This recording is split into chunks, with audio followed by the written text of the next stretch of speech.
In a quiet neighborhood at the edge of a bustling Nigerian town, there stood a small house made of cement walls and a rusted zinc roof. During the rainy season, the roof would echo loudly as raindrops fell, and during the dry season, the heat inside could be almost unbearable. Yet, inside that house lived a family bound together not by comfort, but by survival. 5 children and one mother. Among them was a boy named Tunde, the youngest of them all.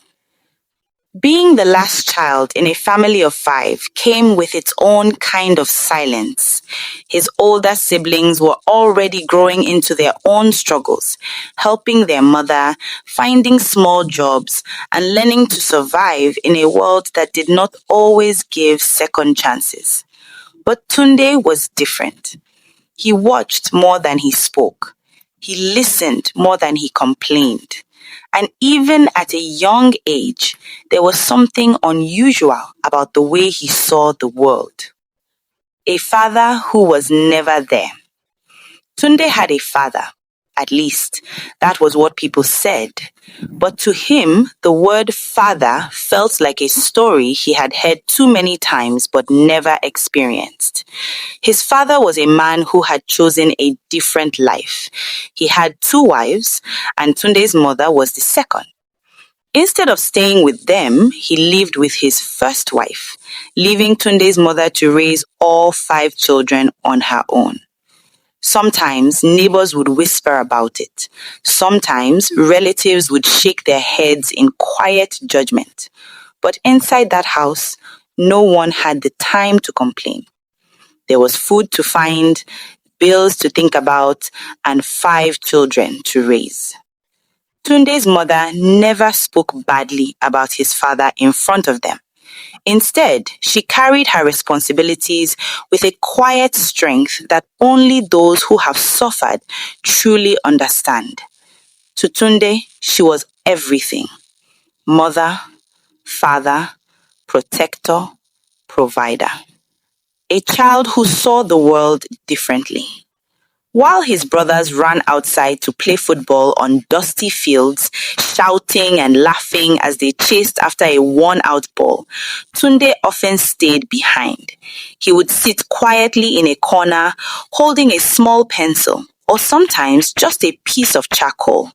Then he would begin to draw. At first, it was simple shapes, lines, circles, small figures that barely made sense to anyone else. But as time went on, those lines began to form something more. Faces, houses, scenes, stories. He would draw his mother cooking by the fire. He would draw his siblings laughing together.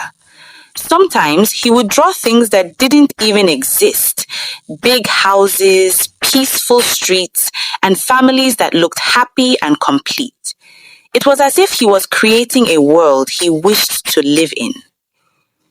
The first sign of a gift. One afternoon, after returning from school, Tunde sat outside their house with a piece of paper he had picked up from the ground. His mother was nearby, sorting through some goods she had brought back from the market. For a long time, she watched him quietly. His hand moved steadily across the paper, his face focused, his eyes filled with concentration far beyond his age. Curious, she stood up and walked closer. "What are you drawing?" she asked gently. Tunde looked up for a moment, then turned the paper toward her. It was a drawing of her. She was standing, carrying a tray on her head, with a tired expression on her face, but her eyes were strong, very strong. Tunde's mother froze. For a brief moment, she forgot about her worries, forgot about the struggles, forgot about the responsibilities waiting for her. All she could see was what her son had just created. "Tunde, you drew this from your head?" she asked softly. Tunde nodded. "Yes, Mama." She looked at the drawing again, then back at him. Something shifted inside her at that moment, something deep and certain. Tunde, she said slowly, this is not drawing. It is a gift, a seed of hope. That night, after the children had eaten and the house had grown quiet, Tunde's mother sat alone outside. The sky above was dark, filled with scattered stars. Her mind was heavy with thoughts. Life had not been easy. Raising 5 children alone was a burden that never rested.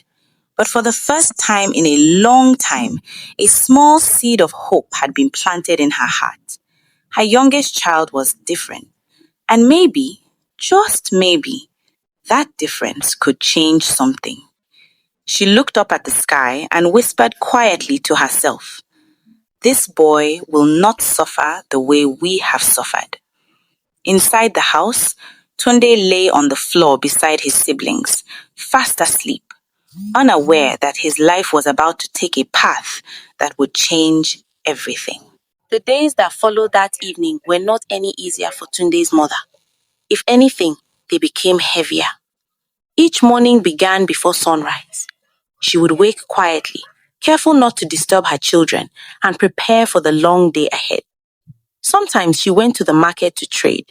Other times, she took small jobs, anything that could bring money into the house. Feeding 5 children was not a small responsibility. There were days when the food was just enough, and there were days when it wasn't.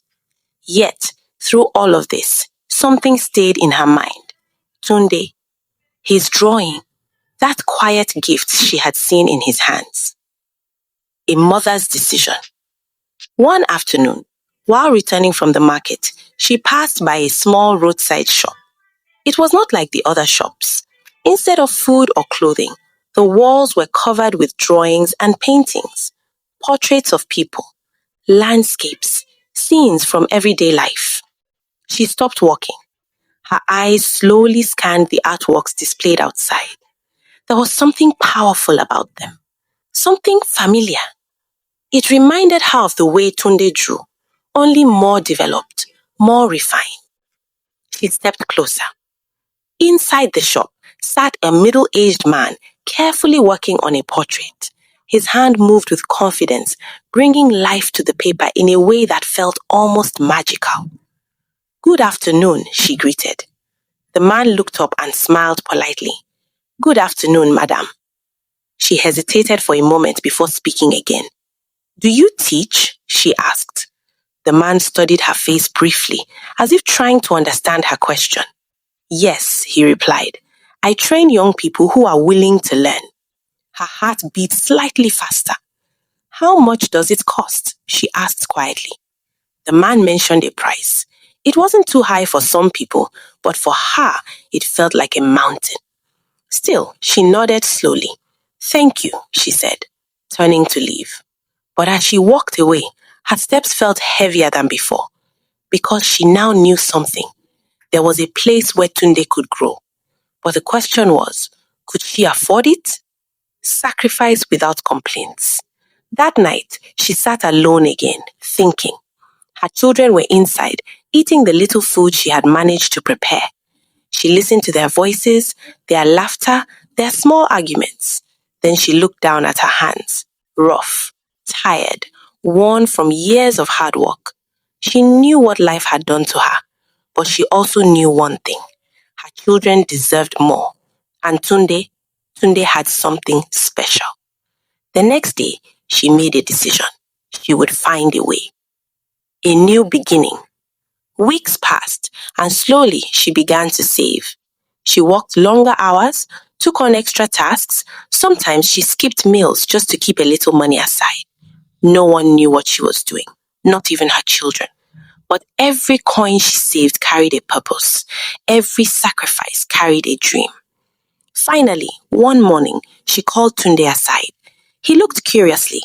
Mama, he said. Come with me, she replied. They walked through the busy streets together, past the noise of the market and the movement of people going about their daily lives. Eventually, they stopped in front of the small art shop. Tunde's eyes widened. He stared at the drawings on the walls. There was excitement in his eyes, something his mother had never seen so clearly before. She placed her hand gently on his shoulder, and she asked, "You like this?" He nodded quickly. "Yes, Mama." She smiled softly. Then she led him inside. Meeting the mentor. The man from before looked up as they entered. "Welcome," he said. Tunde stood quietly, looking around in amazement. His mother stepped forward. "I have brought my son," she said. "He wants to learn." The man looked at Tunde carefully. "Do you draw?" he asked. Tunde nodded. "Yes, sir." "Show me." Tunde reached into his bag and pulled out a folded piece of paper. He handed it over. The man opened it and studied the drawing. For a moment, he said nothing. Then his expression changed. There was surprise in his eyes. "This," he said slowly. "You did this yourself?" Tunde nodded. He looked at his mother. "This boy has talent," he said firmly. "Real talent." A quiet relief filled her heart. "So, will you teach him?" she asked. The man smiled. "Yes," he said, "I will." That day marked the beginning of something new in Tunde's life. Every day after school, he would go to the art shop to learn. At first, it was not easy. He had to learn discipline, patience, technique. His mentor did not allow carelessness. "You must not just draw," he would say. "You must understand what you are drawing." Tunde listened. He practiced. He improved. Slowly, his drawings began to change. Lines became sharper. Details became clearer. His work began to carry emotion. And for the first time in his life, Tunde began to see something beyond his present reality. A future. A shadow from the past. But just as things were beginning to take shape, news came one afternoon that would stir something deep within the family. Tunde's father had died. The house fell into silence. His siblings reacted with sorrow. Neighbors came to offer condolences, but Tunde stood quietly in a corner, watching, thinking, feeling something he could not fully explain. Not pain, not anger, just emptiness. Because how do you miss someone who was never really there? A quiet realization. That night, as he sat alone with his sketchbook, he stared at a blank page. For the first time in a long time, he did not know what to draw. Then, slowly, he began to sketch. Not a face, not a house, but a figure standing alone, strong, quiet, unmoving. As he drew, one thought settled deeply into his heart. If life would not give him the support he needed, then he would build his own path with his hands, with his talent, with his determination. The day of the exhibition arrived sooner than Tunde expected. From the early hours of the morning, the entire town seemed more alive than usual. People moved about with excitement, dressed in their best clothes, talking about the event that had brought artists, students, and visitors together. For Tunde, it felt like the most important day of his life. Yet, beneath that feeling was a quiet fear, stepping into a new world. When Tunde arrived at the exhibition hall with his mentor and the other students, he felt small. The hall was large and beautifully arranged. Paintings and drawings hung neatly on the walls, each one telling a different story. Some were colorful and bold. Some were soft and emotional. People walked around slowly, stopping to observe each piece, discussing what they saw, pointing out details. Tunde looked around, his heart beating faster. For a moment, doubt returned. Do I really belong here? He thought. His mentor seemed to notice. Don't be afraid, he said quietly. Your work deserves to be here. Tunde nodded, but the feeling in his chest did not fully disappear. His piece on the wall. After all the artworks had been arranged, Tunde finally saw his own drawing displayed among the others. He stepped closer. There it was, the boy, the mother, the uncertain path ahead. His story. For a moment, everything around him faded. All the noise, all the people, all the fear. It was just him and his work. He stared at it quietly, remembering every line, every moment he had spent creating it. Then slowly, people began to gather around it. Voices of strangers. "Look at this one," a woman said softly. "There's so much emotion in it," another person added. "It feels real," someone else said. Tunde stood at a distance, listening. None of them knew it was his work. None of them knew the story behind it. Yet they felt it. They understood it. And for the first time, Tunde realized something powerful. His art could speak, even when he said nothing. The fear returned. But not everyone reacted the same way. A man stood in front of the drawing, arms folded, studying it carefully. "It's good," he said, "but it's too simple." Tunde felt those words like a sharp sting. Too simple. The doubt returned instantly. Maybe it wasn't enough. Maybe he wasn't ready. Maybe he didn't belong there after all. He stepped back, his confidence beginning to fade. The mentor's words. Just as he was about to walk away, his mentor appeared beside him. "You heard that?" the man asked. Tunde nodded slowly. "Yes, sir." "And what do you think?" the mentor asked. Tunde hesitated. I don't know," he admitted. "Maybe he's right." There was a brief silence. Then the mentor spoke. "Art is not about pleasing everyone.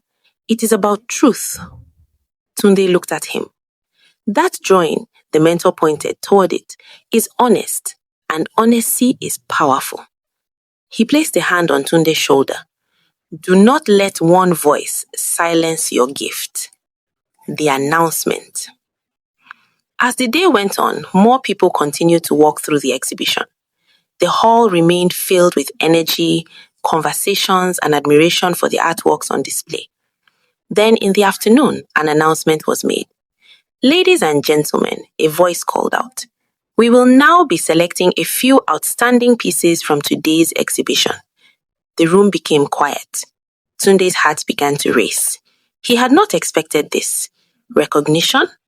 Selection? It felt too big, too sudden. The judges moved from one artwork to another, taking their time, discussing quietly among themselves. Each step they took felt like a countdown. Tunde stood still, watching, waiting, hoping, fearing. A moment that changed everything. Finally, the judges stopped. They stood in front of his drawing. Tunde's breath caught in his throat. The room felt still. The judges leaned closer, studying the piece again. One of them nodded slowly. Another pointed at a detail in the drawing, the expression on the mother's face. They spoke quietly among themselves. Then one of them turned to the crowd. "This piece," he said, "may appear simple at first glance." Tunde's heart sank slightly. But the man continued. "But it carries a deep emotional story." The room remained silent. "This is not just a drawing," he added.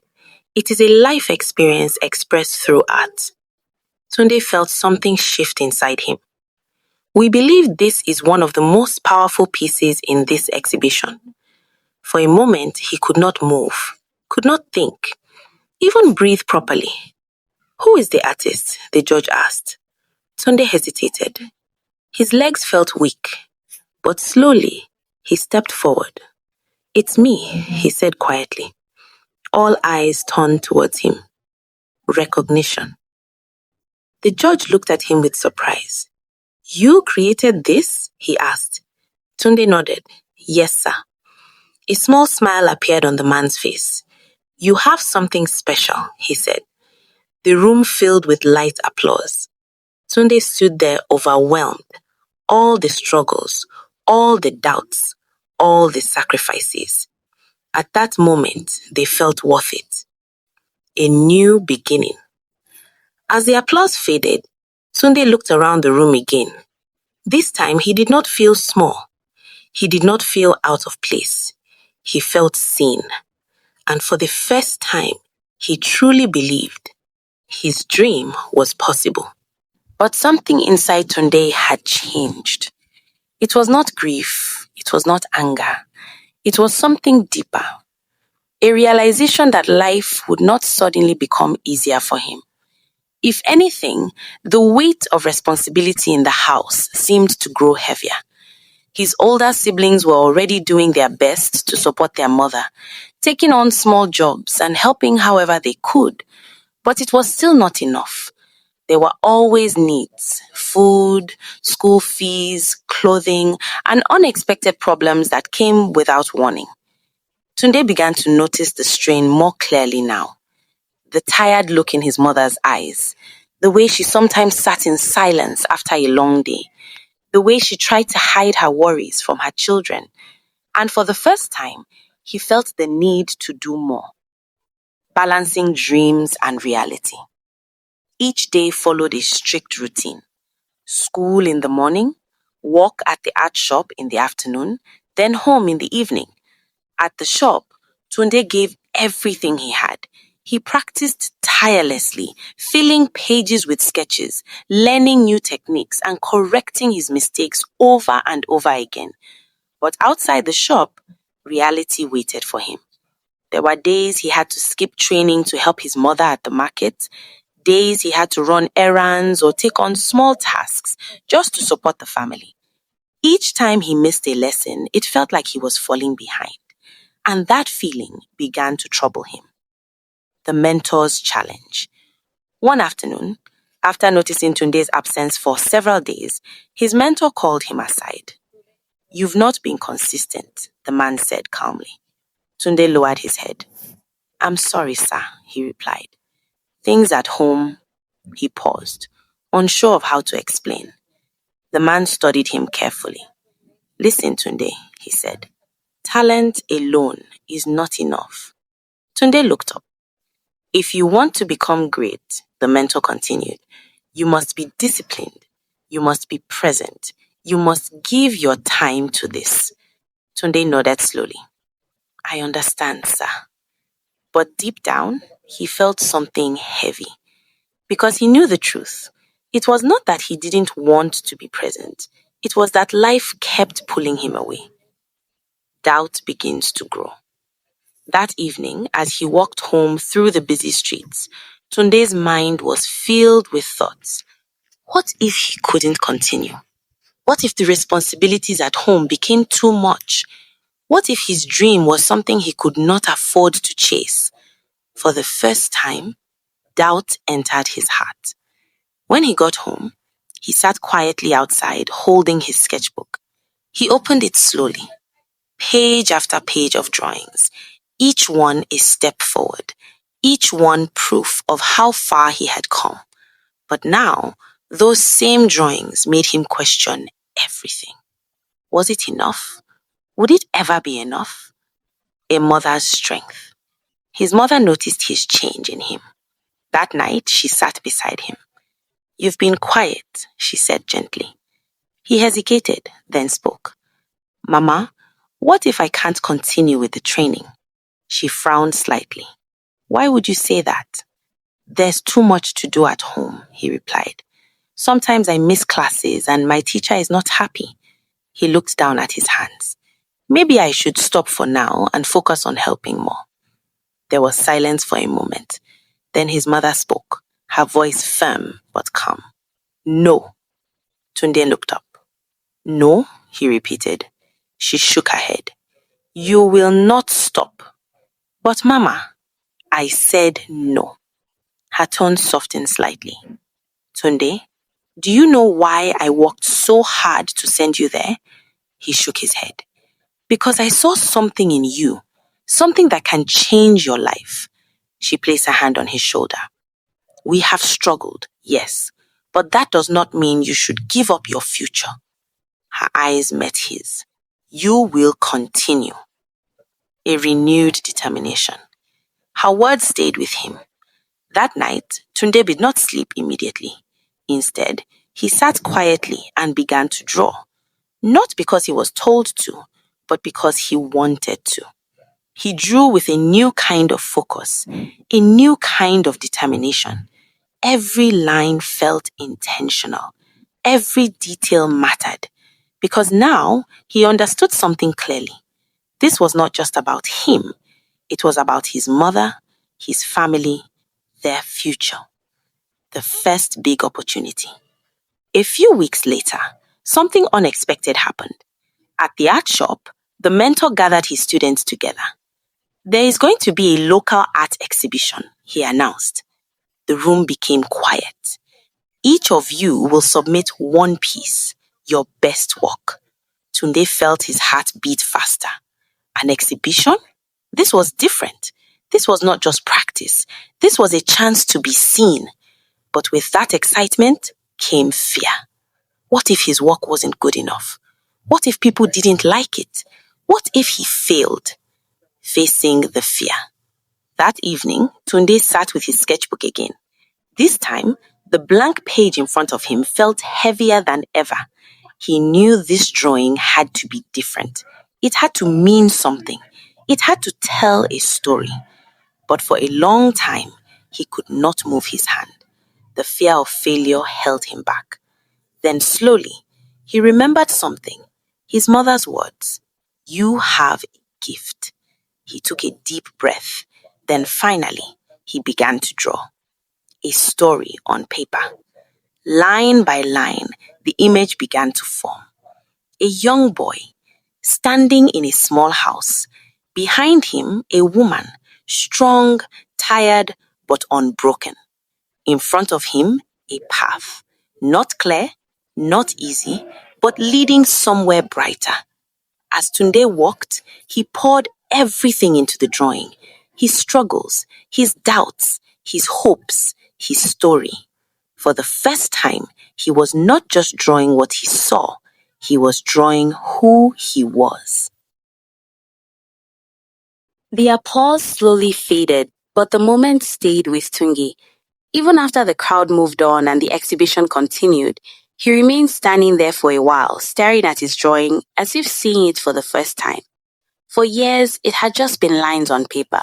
Now, it meant something more. It had been seen, it had been understood, and most importantly, it had been valued. A quiet victory. Later that evening, as the exhibition came to an end, Tunde walked home with his mentor. The streets were calmer now, the noise of the day replaced by the soft sounds of the night. Neither of them spoke for a while. Then his mentor finally broke the silence. "You did well today," he said. Tunde smiled slightly. "Thank you, sir." The man nodded. "But remember," he added, "this is only the beginning." Tunde looked ahead, his mind still processing everything that had happened. "Yes, sir," he replied. And for the first time, he truly believed those words. The news at home. When Tunde got home, his mother was sitting outside waiting. The moment she saw him, she stood up. "How did it go?" she asked quickly. Tunde hesitated for a second. Then he smiled. "Mama, they liked my drawing." Her eyes lit up. "They liked it?" she repeated. He nodded. "They said it was one of the most powerful pieces." For a moment, she just stared at him. Then slowly, a smile spread across her face. Not just a smile of happiness, but a smile of relief. All the sacrifices, all the struggles, all the silent prayers, at that moment, they felt worth it. She pulled him into a tight embrace. "I told you," she whispered, "you have a gift." The door opens. In the weeks that followed, something began to change. People who attended the exhibition started asking about Tunde. Some wanted to see more of his work, others wanted him to create drawings for them. Small opportunities began to come his way. At first, it was just simple requests, portraits, sketches, small designs, but each one brought something new. Experience, confidence, and a little money. For the first time, Tunde was not just drawing for practice, he was drawing with purpose. Giving back. As time went on, Tunde became more focused. He worked harder, learned more, improved his skills, and slowly his name began to spread. But no matter how busy he became, he never forgot one thing: his family. Whenever he earned money, the first place it went was home. Food became more regular. Basic needs were easier to meet. The small house that once struggled to hold hope began to feel different, lighter, stronger. A changed life. One evening, months later, Tunde sat outside the house again, the same place where he used to sit as a child. But everything felt different now. He held a sketchbook in his hand, flipping through pages filled with drawings, each one better than the last.